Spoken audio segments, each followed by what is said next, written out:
My name is Anna Botrell, and my presentation is entitled Expressivism's Rules of Entailment and Thick Ethical Terms. My project is an honors thesis through the philosophy department. It is a critical essay in the field of metaethics, which is defined as the study of the meanings of ethical terms, the nature of ethical judgments, and the types of ethical arguments. This is different from the field of ethics, as ethics is more directly related to the subject matter of whether something is right or wrong, or how to live a good life. Metaethics is more concerned with the relationship between the field of ethics and truth, or what ethics is. My essay is critiquing the theory of expressivism. Expressivism claims that ethical statements hold no truth value, but are simply expressions of a view or feeling from an individual. A truth value means that a statement can either be true or false. There are two types of statements: descriptive statements and ethical statements. An example of a descriptive statement is, "This is a chair." An example of an ethical statement is, "Stealing is wrong." According to expressivism, only the descriptive statement would be the one to have a truth value, or to be able to be true or false. Expressivism began as emotivism in the 1920s, created by A.J. Ayer. It was inspired by Hume and his is versus ought argument. This argument claimed that no amount of descriptive or is statements can necessarily lead to an ethical or ought statement. The is-ought argument inspired expressivism, as Hume asserted that no argument of simply descriptive premises can have a conclusion definitely stating what is good or bad, or what one ought to do. The expressivists took this lack of argumentative necessity and strengthened the claim, extending it to all truth in ethics. This is how the idea of no ethical statements holding a truth value came to be. Expressivism in its modern form has been endorsed by Simon Blackburn, Alan Gibbard, and R.M. Hare, all of which were discussed in my essay. The claim of my paper is as follows. This paper reserves judgment on whether morality itself can be true or false in the same classical conception of truth associated with correspondence theory. However, I do claim that attempting to deny the entailment of morality from naturalistic descriptions is a futile cause. This is because of the common use of thick statements, and because of a related lack of individual freedom in how ethical views can be both expressed and comprehended in society. I will now define what I mean by thick ethical statements. They are statements that contain both descriptive meaning and ethical meaning. Some examples are, he is greedy, she is lying, or they are rude. All three of these can be either true or false in that they describe behavior, and yet they are also all condemnations. Philippa Foot asserted that thick terms are evidence that there can be truth values for ethical sentences. I took some inspiration from her in my essay. Returning to expressivism, here is a brief thesis put forward by the expressivist philosopher Simon Blackburn. This thesis is called E. There is no moral proposition whose truth is entailed by any proposition ascribing naturalistic properties to its subject.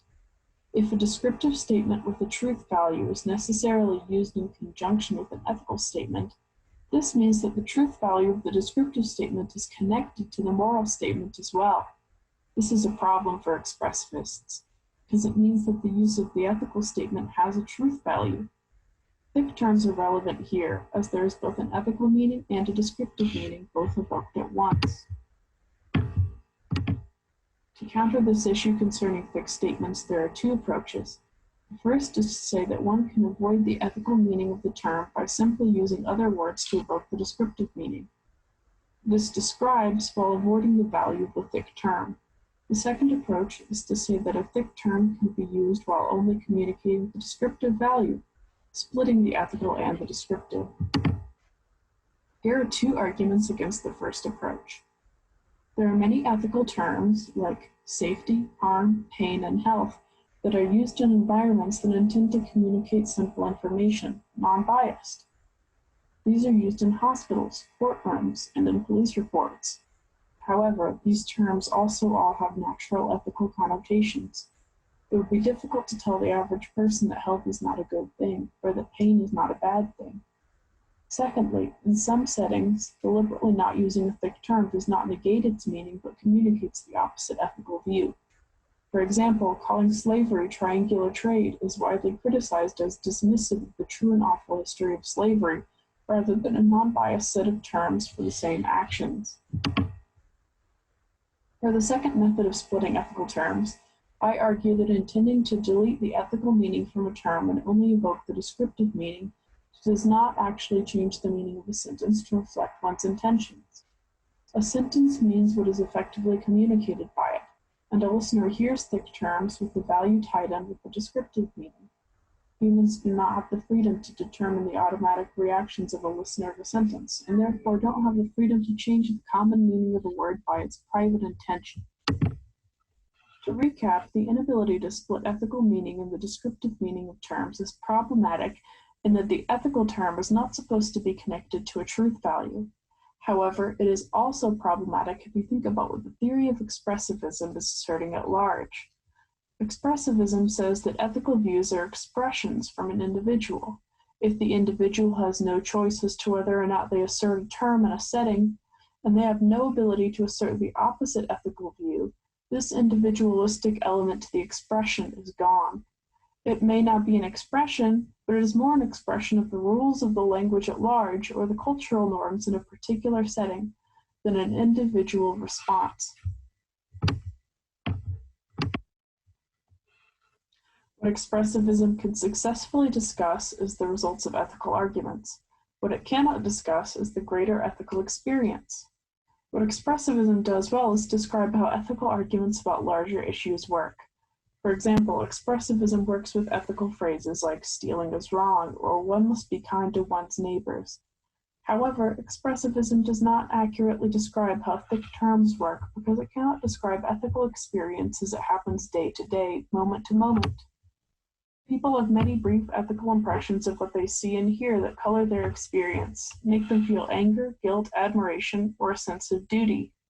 The quote by Wittgenstein describes this sort of ethical experience, outside formal arguments. The world of the happy man is a different one from the one of the unhappy man. This means that ethical experiences change the way we see the world. They permeate through all that we experience. Different ethical views make different world experiences for each individual life. The way that people experience ethics is not accurately described by expressivism, as there are descriptive truths that cannot be communicated without ethical beliefs attached. Therefore, E is untrue due to certain descriptive sentences that must be accompanied by communicated ethical meaning. Expressivism must consider in the future how to account for ethics as it is experienced, and consider that not all ethical views expressed are individually endorsed. Here are my works cited.